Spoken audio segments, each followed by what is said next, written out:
Welcome back to Conflicts of Interest. This is episode 534. I'm the host of the show, Kyle Anzalone. Today joined by co-host Connor Freeman. Connor, how you doing? I'm doing great, Kyle. How are you? Doing well, Connor. We got a lot to talk about on today's show, so don't want to spend too much time in there in Dutch and such in here. Just want to mention that everybody can support our work at the Libertarian Institute. We host this show through the Institute. We both write for the Institute, and so you can find all of our work there. You can also find the show on Twitter at @con_interest. And then, we're up at YouTube, Rumble, Odysee, anywhere you can listen to audio podcasts. So with that, let's get into the news today. And the first story we have here, Connor, is pretty much breaking news, I guess. Kind of as we're talking now, I guess it's maybe been, an hour or two since this is first reported, but 3 American troops killed by drone attack in Jordan.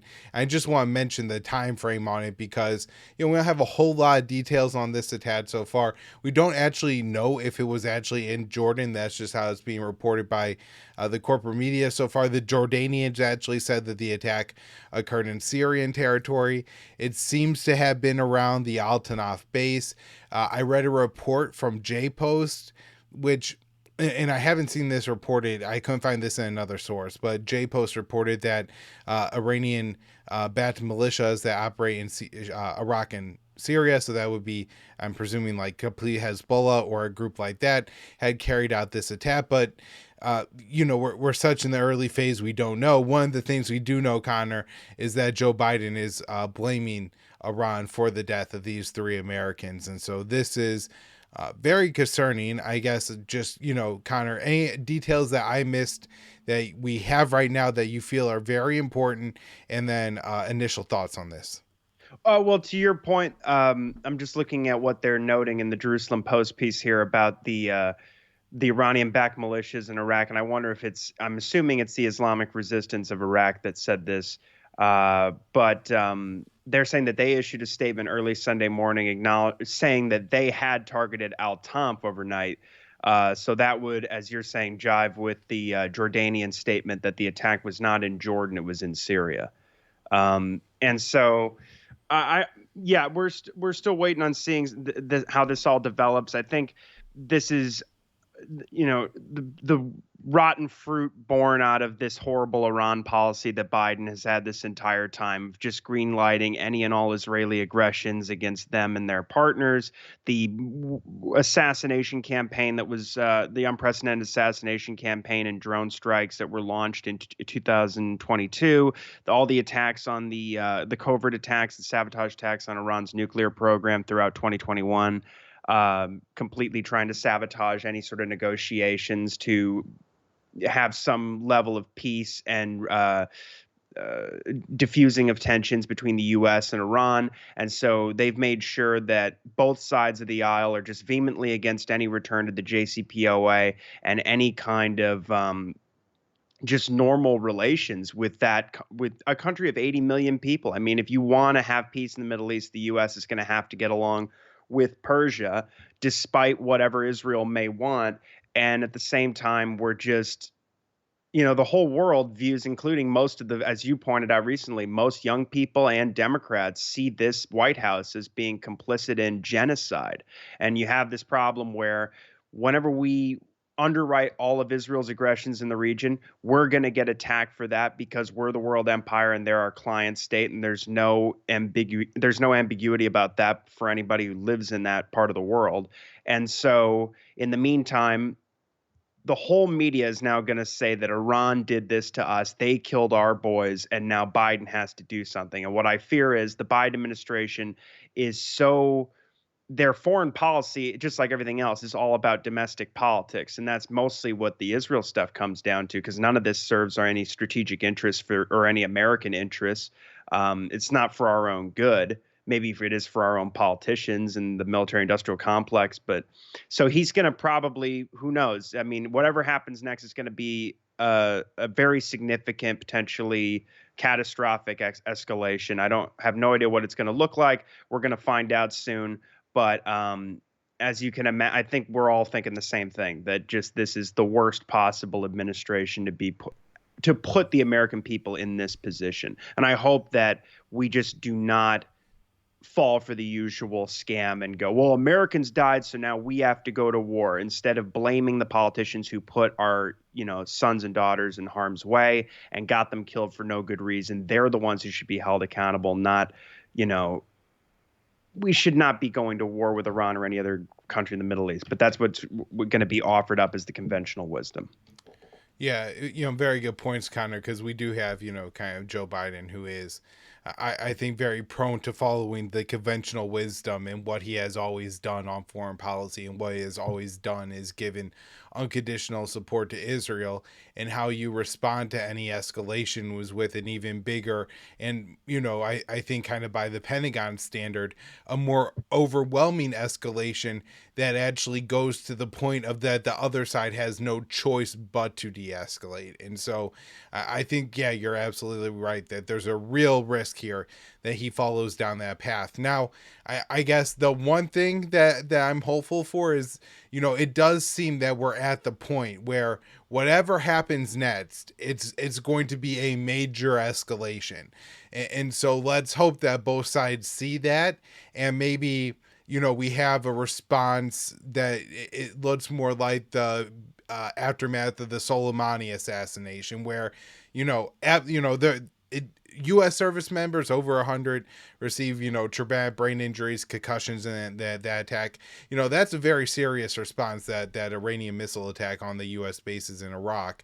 But at the same time, it wasn't meant to escalate the situation. It wasn't meant to kill American soldiers. And so there is a way to navigate this where it doesn't have to escalate to the point where, this is a full-on regional war. But it's hard to imagine Joe Biden, who's been driving down the same road since he entered politics about 5 decades ago now, Connor, that he's suddenly going to change lanes here. He's always been an absolute lunatic when it came to Israel policy. Now, I guess one thing worth mentioning, Connor, is the American empire isn't what it once was. And, maybe there are people within the U.S. who are trying to, speak to the reality of the situation on the ground. I'm not particularly hopeful, but one of the things I had planned to talk about on today's show was that the U.S. had pressed China to pressure Iran to reduce military tensions in the Middle East. Now, in a way, this seems irrelevant. Whatever the U.S. and China had discussed about what tensions needed to be reduced. But, if the U.S. did get an agreement from China to go and say to the Iranians, like, hey, it's better at a 6 than a 7 or something like that. Like, just dial it back a little bit. That this could be something that works out in the favor for those of us who don't want to see a major escalation here. If the Iranians are the Chinese, are kind of interested right now in just going to the Iranians and saying, like, hey, we don't want a major escalation here. That's not good for our global commerce and economic commerce. And I'm sure, Russia probably sees it the same way as well. Like, another major regional war isn't going to help what they're trying to do in Ukraine. So, there may be some geopolitical factors pushing against war. Although, I guess it's also possible that Beijing and Moscow see this as an opportunity, right? Like, the more you could weaken the U.S. empire. Although I'm not quite sure if they're quite as callous as Washington, willing to do to Iran what the U.S. has done to Ukraine. All right, next up here is an article that I wrote for antiwar.com on Friday, January 26th. And Connor, I had intended to talk about this in the lead on today's show. I thought this was extremely important, and everything just feels like the dynamics have probably significantly changed after these 3 American troops had died, especially because, we are talking about on the show just last week that I believe it was the New York Times that was reporting the White House essentially felt like their hands were tied, that once an American troop died in Iraq or Syria, this happened in Jordan, but maybe Syria, but what's the difference anyways, that they're going to have to attack Iran, and that's going to have to be the response. And so if the U.S. attacks Iran, a lot of the politics that we're talking about here with what happened at the ICJ, I think becomes kind of irrelevant, but it still could be very important, especially if the U.S. isn't at war with Iran later this week. All right, so report or not report, this is why I wrote for antiwar.com. ICJ rules against Israel in Gaza genocide case. The International Court of Justice, the ICJ, ruled that Israel's actions in Gaza could plausibly amount to genocide. The ICJ ordered several injunctions on Israel, but stopped short of ordering a ceasefire in Gaza. Late last year, South Africa filed charges in a 84-page indictment against Israel at the ICJ, alleging Tel Aviv is conducting a genocide. Earlier this month, a 17-judge panel at the ICJ heard 2 days of arguments from lawyers representing the South African charges and the Israeli defense. On Friday, the ICJ announced it had ordered several limitations on how Tel Aviv should wage war in Gaza, including that Israel punish soldiers who commit war crimes and allow more aid into the besieged strip. The ICJ was not expected to rule if the actions of Israel's politicians and military amount to a genocide. Still, the court deemed South Africa's claims that Israel is committing a genocide in Gaza to have sufficient merit to move forward. So just to, break this part down a little bit more, because there's a lot of confusion, I think, propaganda being spread around it. What the ICJ ruled was, Connor, that Israel has to limit how it's carrying out its military operations in Gaza. They can't kill any more civilians. They can't do anything to harm civilian infrastructure. So, major limitations. And also they have to allow in more aid and hold their soldiers accountable who commit war crimes. Now, we could get into the politics of all this and why I think it matters but doesn't matter in a minute. But this this ruling, I think, amounts to a de facto ceasefire, and that's what South Africa said. Where if Israel wanted to keep, wanted to abide by this ICJ ruling, then they would have to stop their military operations. Now, people are saying, oh, the court didn't rule for a ceasefire, which was South Africa's request. So therefore, Israel won this case, and the court didn't order that they stop their military operations. I think why that's wrong is because and this is something that Norm Finkelstein actually pointed out before the ICJ issued their ruling, is there would have been a issue with the ICJ ruling that Israel had to stop military operations, Connor, because the way the ICJ ruling works out now to a de facto ceasefire means that, as the Israeli troops are withdrawing or something, they could defend themselves. And it's not just that, the Hamas, because the court isn't ruling at all on what Hamas could do. They're not a plaintiff or party in any way in the ICJ here. And so they're only ruling on Israel. So they can't actually order a ceasefire. They can only order one side ceasefire. And so, ordering that Israel stop killing civilians, stop further damaging civilian infrastructure means that Israel has to end its military operations in Gaza and begin to withdraw. And so I think that's probably why we got the order that we did. The ICJ judges voted on the decision 15-2 and 16-1. So there were some splits between the two votes, but it was overwhelming the one way. The no votes came from an Israeli judge and a Ugandan judge. And how the ICJ works is there's a permanent 15-member panel, and then each party gets to appoint one. So you essentially expect that 16-1 is a consensus, Connor, and then 15-2 is really just one dissenter. And then, interesting here, American judge Joan Donahue leads the court, and before joining the ICJ, she served as a foreign policy advisor in the Barack Obama administration. So, I would like to see them try to explain why Obama had this secret Nazi working in his government and were to appoint her to the ICJ just so she could, harass Israel. That'll be a fun propaganda line to have to break down and talk about. The Minister of Internal Relations in South Africa celebrated the ruling as a victory. And as I said, South Africa says it amounts to de facto ceasefire.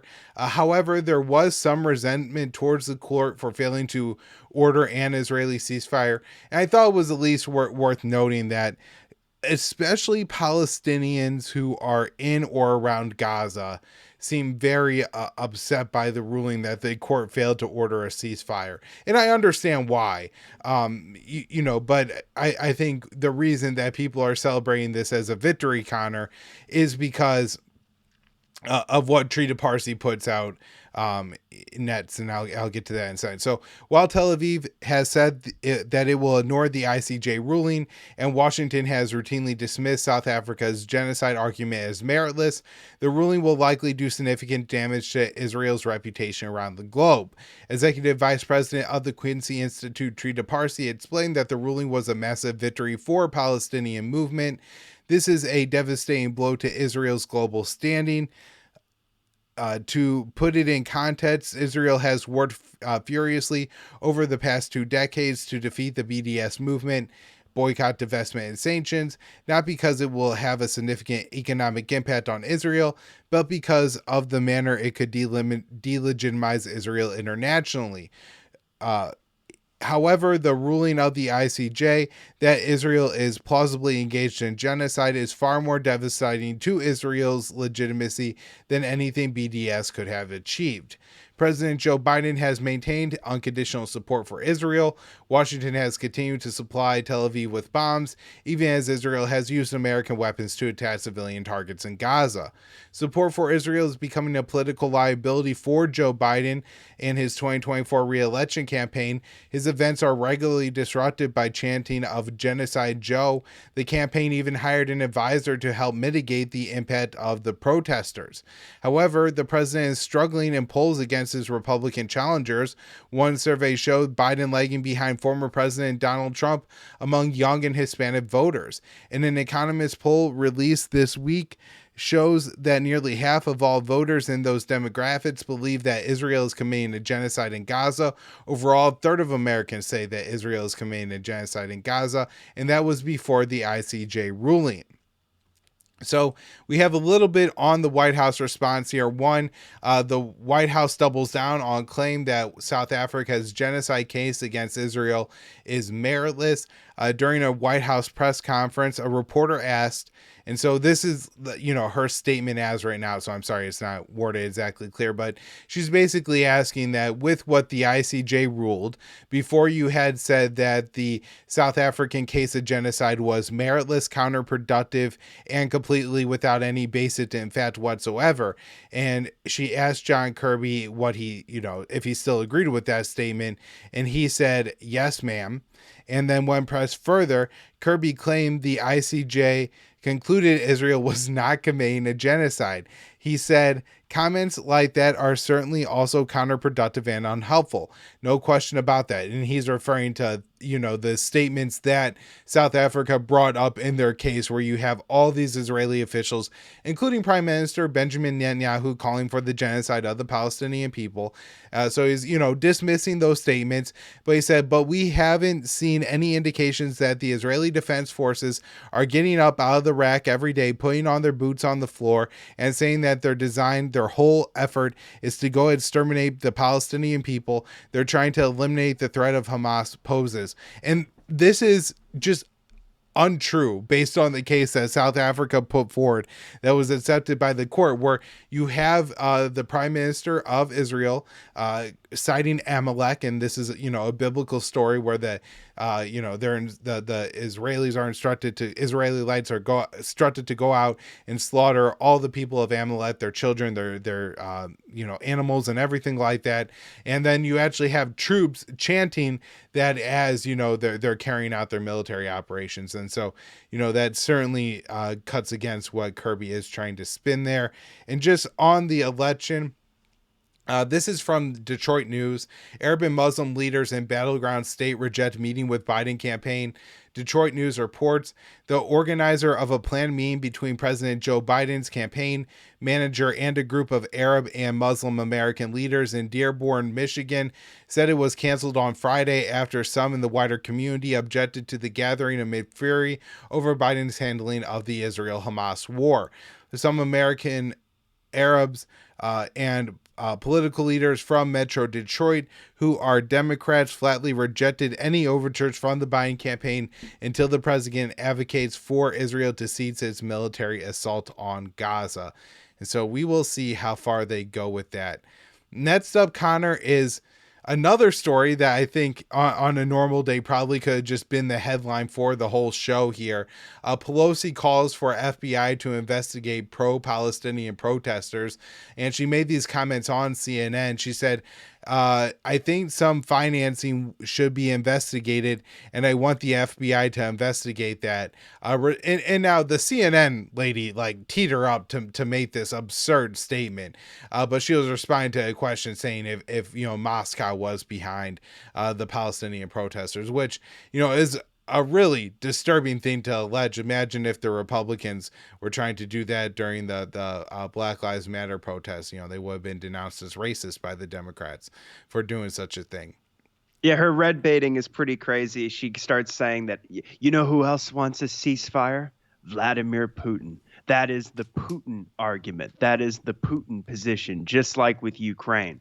And it's amazing to just see how the Democrats can just talk like this in front of their constituency, that America stands for mass killing and war for years on end, just indefinite killing. And to be against it, well, we need to at least look into whether or not you're working on behalf of the Kremlin. Right. And Connor, I just had two more quick stories before I hand it over to you here. The first is medical services collapse in Gaza's largest functioning hospital as Israeli forces advanced in Khan Yunis. Now, this is from a story that was written on Saturday, and it's fast that things are developing in Israel. I would expect by midweek the situation to have changed quickly. But the current situation, I believe, is still the case that Israeli forces have not actually advanced all the way up to the Nasser hospital in Khan Yunis, but have effectively started to cordon off the area around it, and this has severely affected the hospital's operations. So Khan Yunis and Nasser Hospital in Khan Yunis is the largest hospital functioning in some capacity in Gaza. However, Doctors Without Borders reports that healthcare at the facility has completely broken down, with nearly shortage of supplies and medical staff to treat a growing number of severely wounded Palestinians. The Doctors Without Borders statement says, amid ongoing heavy fighting and bombing in Khan Yunis, South Gaza, Palestinian OPT vital medical services have collapsed at Nasser Hospital, currently the largest functioning health facility in the enclave. Doctors Without Borders deplores the situation in which people have been left with no options to go for treatment in case of a large influx of war wounded. Most of the hospital staff, along with thousands of displaced people who had sought shelter in the hospital, fled in the days leading up to the evacuation order of the surrounding areas by Israeli forces. The hospital's surgical capacity is now almost non-existent, and the handful of remaining medical staff in the hospital must contend with very low supplies that are insufficient to handle mass casualty events, large influxes of wounded people. And just kind of a quick break here, Connor. If you look at the situation currently in Khan Yunis, there's a massive evacuation order for the hundreds of thousands of Palestinians that are there, many of whom have fled other areas of Gaza recently, in the past couple of months. And the displacement is concerning, and the reason I think so many medical staff are leaving is in other areas of Gaza. Whenever they've evacuated an area, anybody who stayed behind is accused of being a member of Hamas. And we've seen a lot of reports, and that we've covered on the show, people being just tortured even to death in these Israeli prison camps in Gaza. So back to the Doctors Without Borders statement, it says between 300 and 350 patients remain at Nasser Hospital unable to evacuate because it's too dangerous and there are no ambulances. These patients have war-related injuries such as open wounds, lacerations from explosions, fractures, and burns. On January 24th, at least one patient at the hospital died because there was no orthopedic surgeon available. One Doctors Without Borders staff member said, there was no staff left at the emergency ER of Nasser Hospital. There were no beds, just a few chairs and no staff, just a few nurses. We took the patients to the ER to provide first aid. We managed with what we had, tried to stop the bleeding and short sort the patients there. It was a horrible event and really affected me psychologically. Basic supplies such as gauze pads are running out. I went to a surgical room to receive a patient in our department and asked the remaining staff if they could supply abdominal gauze. They said that they didn't have any to spare and that the ones they had were already being used on several patients. They said once it's used, they then squeeze the blood out, wash it, sterilize it, and reuse it with another patient. This is a situation in Nasser's Osprey Theater. Can you even imagine? Doctors Without Borders says the Israeli military operations are also threatening to shut off the second largest medical facility in Khan Yunis. European Hospital Gaza is the second biggest facility in South Gaza after Nasser Hospital, with a large surgical capacity. Today is also unreachable for medical staff and people as the neighboring areas are under evacuation order, Doctors Without Borders said. So it looks like now just the complete collapse of the healthcare system in Gaza, Connor. I'm sure there's no way to even treat, people with serious injuries, but could otherwise be saved from war wounds. And to make everything worse, floods add to the misery of Palestinians displaced in Gaza. As Israeli military operations in Gaza have displaced nearly 2 million people, many Palestinians are living in tents. 2 days of heavy rains have caused flooding in tent cities set up by Palestinians. Sources in Gaza Strip say Saturday that heavy rains over the previous 2 days have worsened the humanitarian situation in the tent encampments where displaced Palestinians have found shelter. Many in Rafah near the border with Egypt.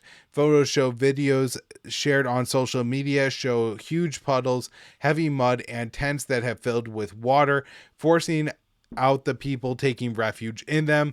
And another thing to note here, Connor, is when you have refugee camps and then you have flooding, another thing that you have is because of a lack of like toilet infrastructure and all that, then you have the spread of a lot of disease, right? Because you didn't have the facilities, to treat the wastewater and everything like that, and flooding push it back up to the surface. And also, I'm sure, it's just getting everything wet and ruined and cold, and I can't imagine the misery again for 2 million people. Essentially the whole population on the Gaza Strip is living in these tents or in way overcrowded UN shelters at this point. So Connor, I know you got a few stories to catch us up on today, so I'll hand it over to you. Absolutely. Yeah, we have to keep in mind too that we have at least a quarter of the population, 500,000, are starving to death in famine conditions. And Israeli officials have said previously that if we can get epidemics like this to spread, as you're talking about with the risk in the so-called safe zones and these areas. I just read a story about a guy, Palestinians out there are literally sleeping on the street in the rain outside of the tents. I mean, like, what choice do you have? And but they see the Israeli officials, again, to that genocidal intent, see it as a weapon of war. And it benefits their military strategy in the same way that blowing up water and sewage in Yemen did as well. When you put a blockade on a country like that and just prevent them from getting medicine or any way to clean their water, you can spread the diseases around and kill a lot more of them that way. So again, just mind-boggling that we're underwriting all of this. So now to that point, here's a story from Middle East Eye. White House staffers spurn morale booster party and call for ceasefire. So a group of Biden staffers are saying that they're disgusted by the display of complete apathy toward the devastation and the killings in Gaza. And this just goes to show quite a bit more about the breakdown. Like there's this complete disconnect between his staffers who believe he's complicit in genocide and that Israel is an apartheid state. We must have a ceasefire. There must be an end to the occupation. And then literally Israel's man in Washington being, sitting in the chair in the Oval Office. So a group of White House staffers are calling on others to boycott a party being hosted by the chief of staff, Jeff Zients, Jeff Zients to send a message to the Biden administration that they need to call for a permanent ceasefire in Gaza. The call highlights the internal divisions inside the Biden administration over the president's approach to the war, which has killed nearly 26,000 Palestinians, many of whom are women and children. If you are an administration staffer and agree that both Israelis and Palestinians have the right to live with equal rights, safety, peace, human dignity, stay home and do not attend this party, the staffers wrote in the email shared with the Middle East Eye. If you cannot stay home, we ask you to wear green in solidarity with this movement and to call for an immediate and permanent ceasefire. Peace and safety for all across the Middle East is essential. Earlier this month, Axios reported that a morale booster party was being hosted off campus by Zients for hundreds of Biden staffers to, quote, celebrate the last 3 years and steel the team for the final sprint ahead of the election. The group of staffers noted as the party takes place on Thursday night, a child in Gaza is being killed every 8 minutes. While President Biden celebrates what his administration has accomplished in 3 years, 2 mothers are killed every hour in Gaza, the staffers wrote. While those in seats of power look to move on from this war, we grieve the 250 lives cut short in Gaza today. Middle East Eye reached out to the White House for comment on this story, but did not receive a response by the time of publication. Israel's military campaign has targeted civilian infrastructure, including mosques, hospitals, schools, and UN shelters. On Thursday, Israeli forces killed 20 Palestinians that were in line to receive humanitarian aid. Over the past few months, the U.S. has been providing Tel Aviv with military and diplomatic support, despite the rising death toll in the enclave. And since the war began, 2 officials in the White House have resigned in protest against Biden's support for the military campaign in Gaza. Meanwhile, others have mobilized to send dissent cables and letters demanding that the U.S. president advocate for a ceasefire. Staffers in the administration and Congress who spoke to the outlet about the anger inside Washington over U.S. support for the war said that it's reaching a boiling point now and has been during recent weeks. The quote is, "We are disgusted by this display of complete apathy toward the lives that have been taken in the region over the last 3 months. Every day for the last 110 days, we wake up to horrific photos and videos of refugee camps, hospitals, schools, and entire neighborhoods decimated by our bombs." They wrote, "Shame on all of us for letting this continue." And it's pretty interesting to see that the staffers in the White House have, I mean, as you'd imagine, a very similar experience to the average American. Opening up and going when you go online or if you go on Twitter, or social media. I don't have TikTok, but I know that there's quite a bit of footage coming out of Palestine, particularly in Gaza, of the devastation, and you're just seeing, people blown to bits, children losing limbs, ambulances being blown apart, fathers carrying their dead children through the rubble, and just looking like the entire world has fallen down on top of them. And it has a huge effect on the American people. And that's, as you were citing earlier, Kyle, those statistics that show that particularly young people, the under 35 demographic, various minorities and Democrats as well, and liberals, it's pretty, we're talking more than a majority of people who believe that the United States is complicit in genocide and that the Israelis certainly are committing one. And so it's good to see that at least these people are at least being a thorn in the side of the administration here. What that'll amount to, I think we'll have to see. But they have previously done these protests outside the White House and some pretty interesting things. That letter that came out a couple months back that they had put together, that I was paraphrasing in the beginning of the segment, where they said that, the occupation must end. Israel's an apartheid state. And I believe they used the term genocide then, too. But I have to go back and double check. But so there you go. The young people these are all like connected young people, if they're staffers in the White House and for the Biden administration. And so these people could make up the next generation of leaders in Washington, D.C., or they're already related to people who are movers and shakers. And so this could have some effect, although I doubt that we'll see it in the near term. Okay, so this next story, family of American teen killed in West Bank hits out at U.S. aid to Israel. And this is again from Middle East Eye. So Tafweek Hafez Alijak's father calls on Americans to see with their own eyes the ongoing Israeli violence in the West Bank. So the family of a Palestinian American teenager from Louisiana, who was last week was shot dead by Israeli forces, according to local news outlets, has condemned the killing as well as U.S. military support for Israel. Uh, the family says the support is providing weapons to Israel that are used to kill innocent Palestinians. Hafez Alijak, the father of the 17-year-old Tafweek Hafez Alijak, said to the AP that the Israeli forces, quote, are killer machines. They are using our tax dollars in the U.S. to support the weapons to kill our own children. How many fathers and mothers have to say goodbye to their children? How many more, he said during the funeral for his son on Saturday.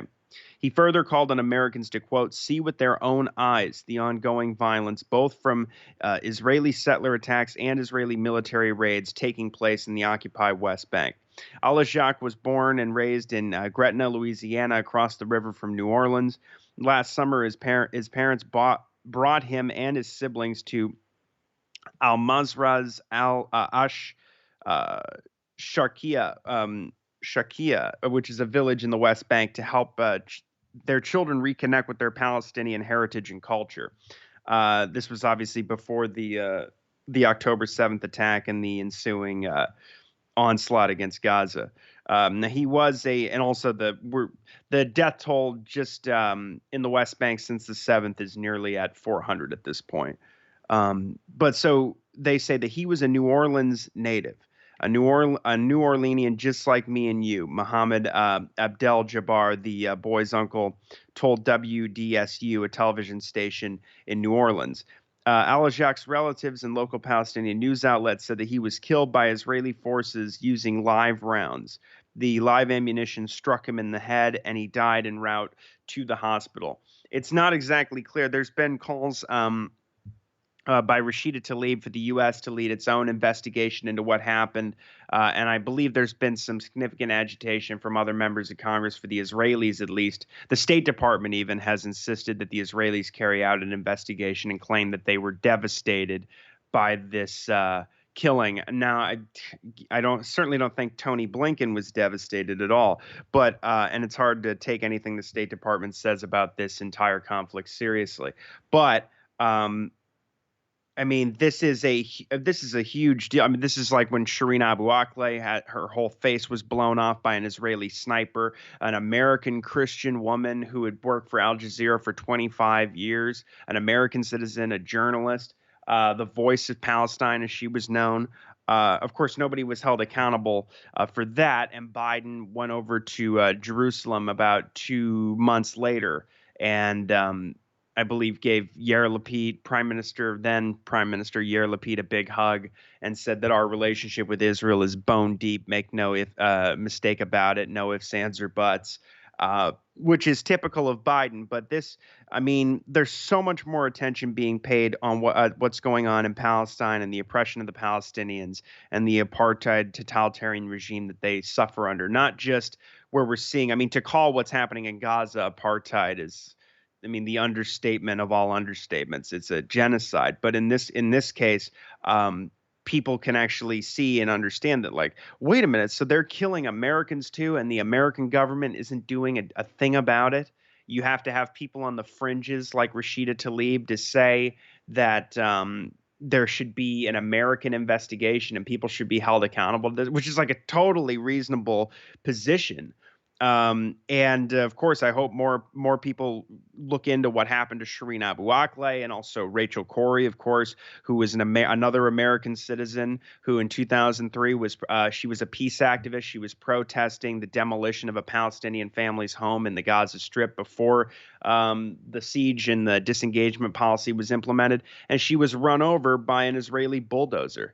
The IDF, they just killed her, and so, you know, we have to, I mean, usually nothing is ever done about these instances, but this one hopefully is different, just given the how polarized the issue is right now, and just the growing animosity toward the Biden administration for making Americans complicit in all this killing and all these war crimes.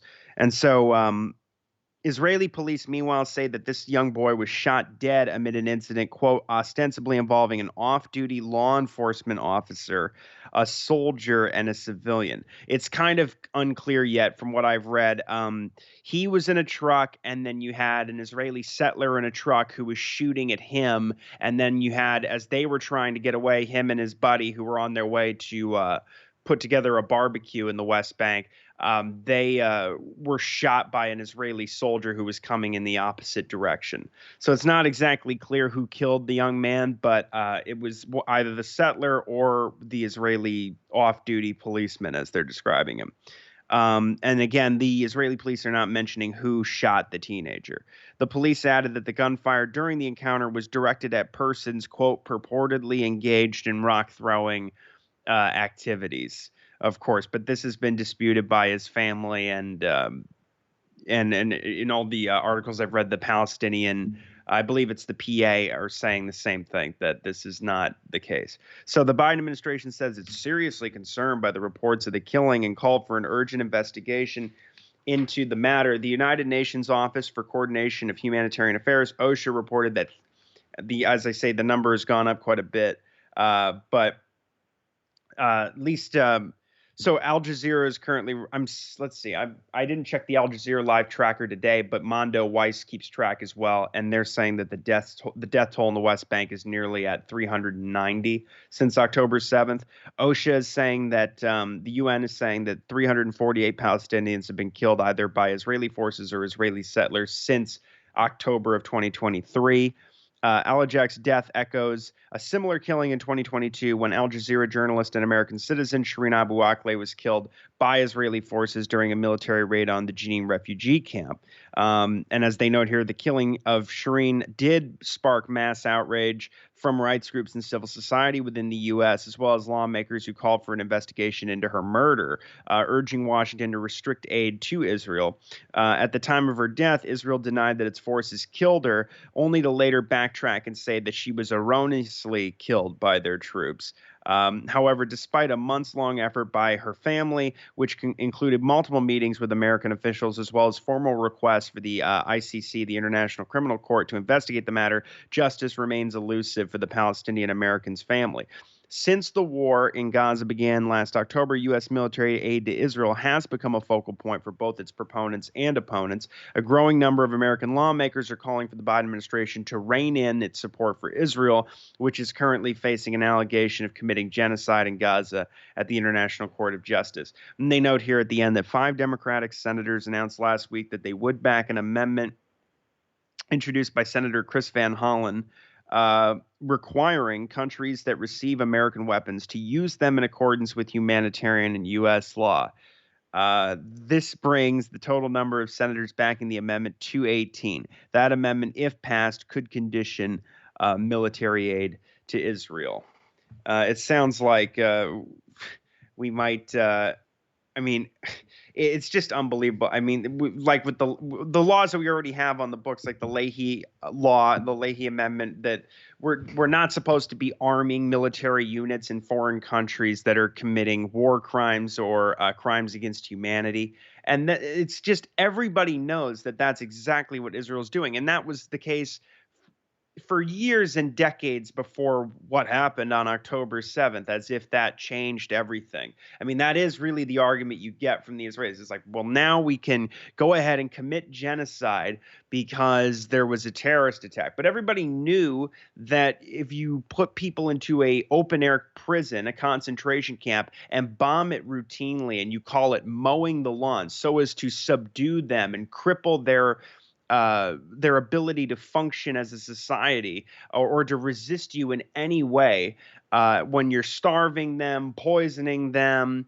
surveilling them and depriving them of any kind of sense of independence, freedom, or prosperity, and killing their families and their relatives, and destroying and making them live in rubble after you destroy their infrastructure. This is all things that were a reality for the Gazans before the 7th. And so, of course, it's just absolutely disgusting to see that even at this point, the best you can muster from even the Democrats that are doing a good job on this is like what really gets them animated is when Netanyahu says something like, "Well, there won't be a two-state solution," and they're like, You hear quotes from them when they say he's saying the quiet part out loud. This is horrible, but that's just it. That was the quiet part that nobody said out loud, at least from respectable American leaders and politicians and senators and congressmen and presidents. But everybody knew that the two-state solution was a charade and that the Israelis were implementing or creating what they call facts on the ground, expanding settlements. You've got something like 700,000 illegal settlers living in the West Bank, and they were committing war crimes in Gaza every few years. And if there was ever any peaceful protest, Israeli snipers would use it as an excuse to just shoot children and film it and laugh about it.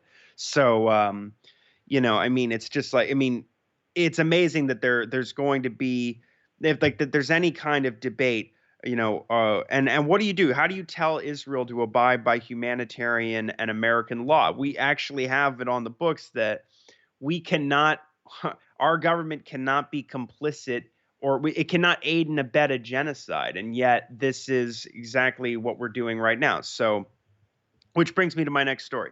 So, Middle East Eye has this piece about this case that is being heard in a federal court in California about whether or not, particularly Joe Biden, Antony Blinken, and Secretary of Defense Lloyd Austin are complicit in the Israeli acts of genocide in Gaza. So this is the name of the article is from Middle East Side. It's the most difficult case. U.S. judge deliberates suit accusing Biden of failing to stop genocide. And one of the groups I recommend people check out that is involved in this case is the Center for Constitutional Rights. If you go to their website, they've got a whole bunch of resources and information on this case and their role in it with these various human rights groups and Palestinian rights groups. And I just think it's incredible and something that especially as it's happening at the same time as these hearings in the ICJ, it really does, like you were saying, Kyle, really change the discussion about. I think even if there is an escalation against the Iranians or whoever Biden decides to attack now, they're going to. I'm assuming it's going to be some sort of Iranian target. For political reasons, if only for political reasons. But the fact that the vast, we have a very considerable number of people in the United States who believe that their own president is responsible for this genocide. You don't even have to know the concept of blowback to understand that, for one thing, people are already feeling that the Palestinians' lives do matter. In fact, we can't just pretend that this isn't happening. Also, that means that Israeli lives and certainly American soldiers' lives are not magically more important or valuable than people who live in Iran or Syria, or Iraq or Palestine or Yemen. And so just because American soldiers died because Biden put them in harm's way doesn't mean doesn't rationalize a massive escalation of the war. I think that they're really seriously making the wrong bet here. The White House is that the American people will not support an escalation that is just going to get more American troops killed. I hope I'm right about that. Now, this is the story. So a federal judge in Oakland, California, is studying testimony heard in a lawsuit against Biden, who is being sued by a group of American Palestinians and aid groups, and they're accusing him of failing to prevent the genocide in Gaza. The lawsuit, which claims that Biden failed to fulfill his obligations to international and federal law, was originally filed by several plaintiffs as a last-ditch attempt to stop the deaths of their family members in Gaza. So despite multiple attempts by the Biden administration to dismiss the case, U.S. District Judge Jeffrey S. White allowed for a live hearing. Some of those who testified spoke directly from Gaza, including Dr. Omar al-Najjar, who spoke from a hospital in Rafah. He said, "I have nothing left but my grief. They weakened us for years and continue to unleash bullets and missiles on our lifeless bodies," said Najjar, who was the first among several Palestinians who testified. Following the hearing, Judge White lamented that this case was the most difficult case he had ever presided over. In 27 years, this is the most difficult case to have come before this court in terms of facts and law, he said. To the Palestinian witnesses we heard today, I say, you have been seen and heard. I will study your testimonies and the law and fulfill my constitutional obligation. That is the most difficult judicial decision in my life, and I will take it with the utmost seriousness. The judge is expected to issue his decision in the coming days. The plaintiffs are asking the judge for an injunction that would halt any additional military aid or diplomatic support to Israel in its ongoing siege of Gaza, where more than 25,000 Palestinians, including more than 10,000 children, have been killed during recent months. Layla El Haddad, a Palestinian American and plaintiff in the case, told Middle East Eye that the case signifies you cannot dismiss genocide or complicity in genocide so easily. We consider this a huge victory and a sign that our efforts are making a difference. Now, for some of the Palestinian plaintiffs in the U.S. lawsuit, the case was a final attempt to put a stop to Israel's carnage in Gaza. However, in addition to the case continuing in California, the legal battle to label Israel's military campaign in Gaza a genocide has grown. Of course, in December, you had South Africa submit its case against Israel at the ICJ, and some of the Palestinian plaintiffs in the Oakland case were at The Hague the week during the ICJ hearing, showing support for the case and highlighting its interconnectedness with their legal battle inside the U.S., the largest supporter of Israel and its military. The last story I have is about the deteriorating economic conditions in the West Bank amidst this brutal war. This is from Al Jazeera, and particularly centers around a guy who runs a business that makes where they have an aluminum factory. And just they've been devastated since the 7th. And it really does dovetail with this piece that was run as a spotlight at antiwar.com last week by Gideon Levy, who's a very astute analyst who writes for Haaretz. He's an Israeli. He's saying that he believes that after spending some time in the West Bank recently, that one of the goals of the Israeli war cabinet is to provoke a new intifada in the West Bank to give the Israelis a casus belli to carry out a similar campaign in Gaza. To what they're doing in Gaza in the West Bank, and to push the Palestinians out and to basically expand this new Nakba 2.0 that we're witnessing every day. And so this is from Al Jazeera. Palestinian Industries falter as Israel bombs Gaza, locks down a West Bank. As the occupied West Bank roils with near-deadly Israeli raids, settler attacks, and killings of Palestinians, an overlooked impact of the violence is starting to take its toll. The past few months, Muhannad Narouk, manager of one of the 3 biggest aluminum factories in the occupied West Bank, tells Al Jazeera this has been the past few months have been the worst for production and profits in a long time. Life in the occupied West Bank is becoming more dangerous and complicated for people living there, and alongside that, industry has crawled to a near halt as a result of Israeli actions, making it impossible to have business as usual. Narouk manages more than 30 employees who keep the company his father founded in 1993 running. He has found himself having to cut costs recently as the company operates at 40% capacity and production has been reduced by 60%. The Palestinian Central Bureau of Statistics estimated that at the end of December, overall economic losses in Palestine since the beginning of the Israeli aggression on Gaza reached around $1.5 billion during the initial months of the war. And that's equivalent to $25 million per day, excluding direct losses in property and assets. The Israeli checkpoints, which at best hold up shipments and at worst refuse to let them through, have increased the cost of internal transportation and shipping between Palestinian cities and overseas.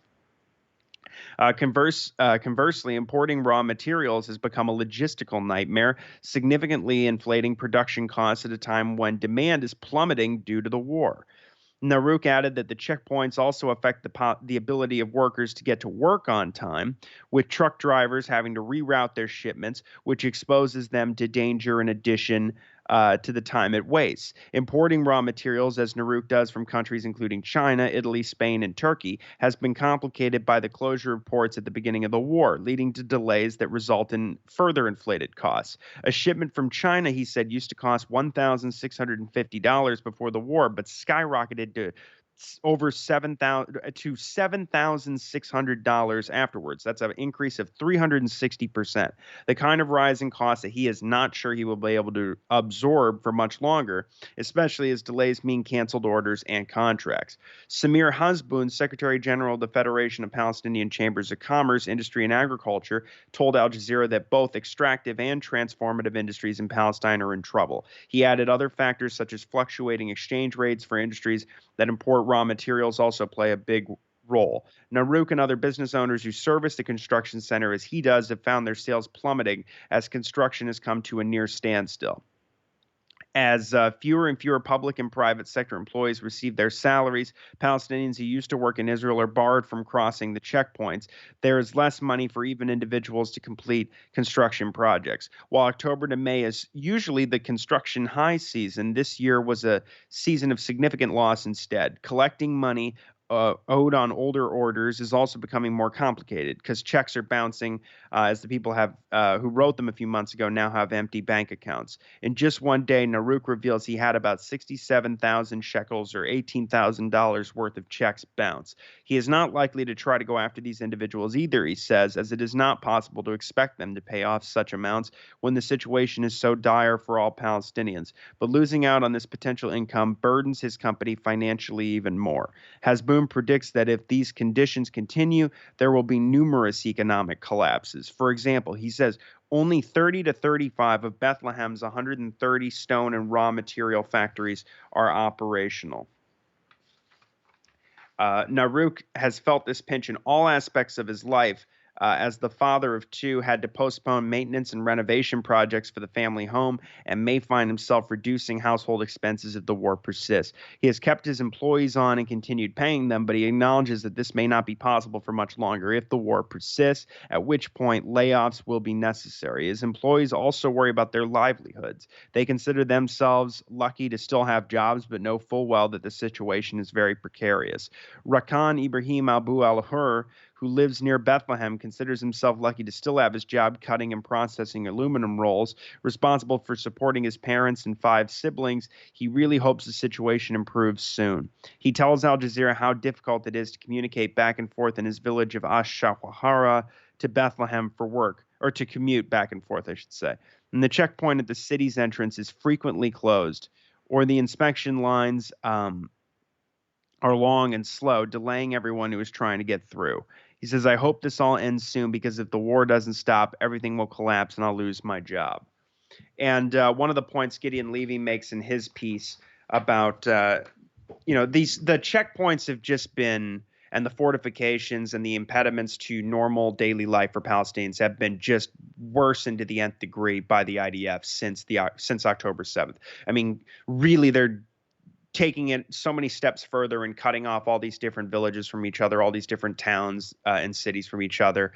And, as Gideon Levy says, you get stuck in these horrible lines that are just, they could be dozens, if not hundreds of cars deep. And the Israeli soldiers at the checkpoints, as he said, they're taking selfies of each other and giggling and wasting time. And as he says, everybody in the cars is on edge because the Palestinians know if they make one wrong move or even are perceived to, they could be them. It could mean the death of not only them, but their family, whoever their passengers are in the car.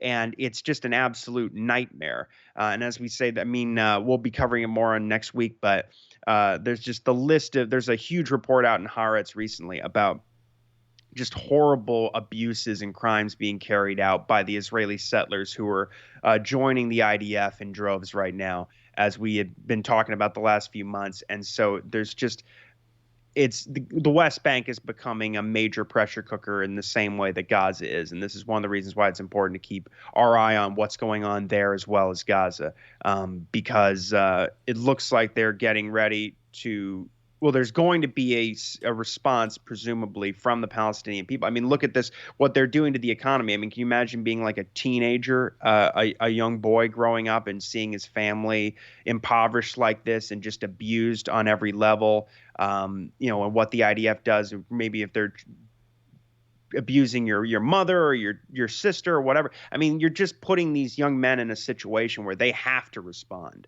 And so once they do that, the Israelis are going to use that as the excuse to I mean, who knows what they'll actually do, but I'm very concerned that we're going to see mass ethnic cleansing in the West Bank next. All right, Connor. A terrible update, but thank you for bringing it to the show today, and we will be back with more news later in the week.